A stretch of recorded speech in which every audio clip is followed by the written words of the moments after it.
Essuula y'e15. Musa n'abaana ba Isirayiri ne balyoka bamuyimbira Mukama oluyimba luno ne boogera nti, ndimuyimbira Mukama kubanga yawangulidde ddala. Embalaasi n'omwebagazi waayo yabisudde mu nnyanga. Mukama ge maanyi gange era lwe luyimba lwange, anfuukidde obulokozi bwange. Ono ye Katonda wange, nange ndimutendereza. Ye Katonda wa kitange, nange ndimugulumiza. Mukama ye muzira okulwana, Mukama lye linnya lye. Amagaali ga Falaawo n'eggye lye yabisudde mu nnyanja, n'abakungu be yalonda basaanyeewo mu nnyanja emyufu.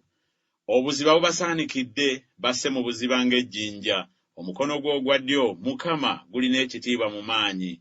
Omukono gwe ogwa ddyo, Mukama, gubetenta omulabe. Era mu bukulu obw'okusingakwo obasuula abakulumba. Otuma obusungu bwo ne bubasiriiza ng'ebisasiro. Era n'omukka ogw'omu nnyindo zo, amazzi gaalinnyisibwa, ebitaba ne biyimirira entuumo, obuziba ne bukwata mu mutima ogw'ennyanja.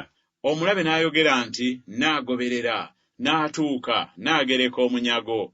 Okwegomba kwange kunakusibwa kubo, naasowola ekitala kyange, omukono gwange gulibazikiriza. Wakunsa omuyaga gwo, ennyanja n'ebasaanikira, baasaanawo nga lissasi mu mazzi ag'amaanyi. Ani afaanana nga ggwe, Mukama mu bakatonda? Ani afaanana nga ggwe, alina ekitiibwa mu butukuvu, ow'entiisa mu kutenderezebwa, akola amagero? Wagolola omukono gwo ogwa ddyo, ensi n'ebamira. Ggwe mu kisa kyo wabakulembera abantu be wanunula, n'obaleeta mu maanyi go okutuuka mu kifo kye ekitukuvu. Amawanga gaawulira ne gakankana, obulumi bwabakwata abatuula mu Bufirisuuti.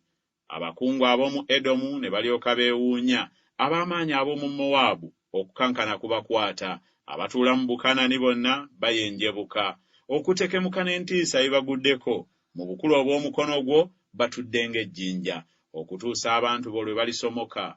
Mukama, okutuusa abantu lwe balisomoka be weefunira.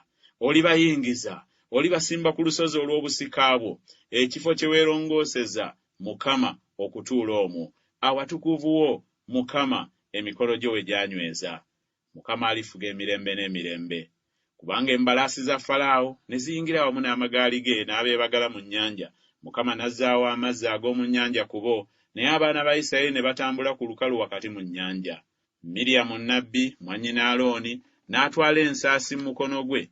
Abakazi bonna ne bafuluma ne bamugoberera nga balina ensaasi nga bazina. Miriyamu n'abaddamu nti, mumuyimbire Mukama kubanga yawangulidde ddala. Embalaasi n'omwebagazi waayo yabisudde mu nnyanja. Musa n'atambuza Isirayiri okuva ku nnyanja emyufu. Ne bavaamu ne batuuka mu ddungu lya Ssuuli, ne bagenda ennaku 3 mu ddungu ne batalaba mazzi. Bwe baatuuka e Maala ne batayinza kunywa ku mazzi g'e Maala kubanga gaali gakaawa. Kyekyava kiyitibwa erinnya lyakyo Maala. Abantu ne bamwemulugunyiza Musa nga boogera nti, tunaanywa ki? N'akaabira Mukama.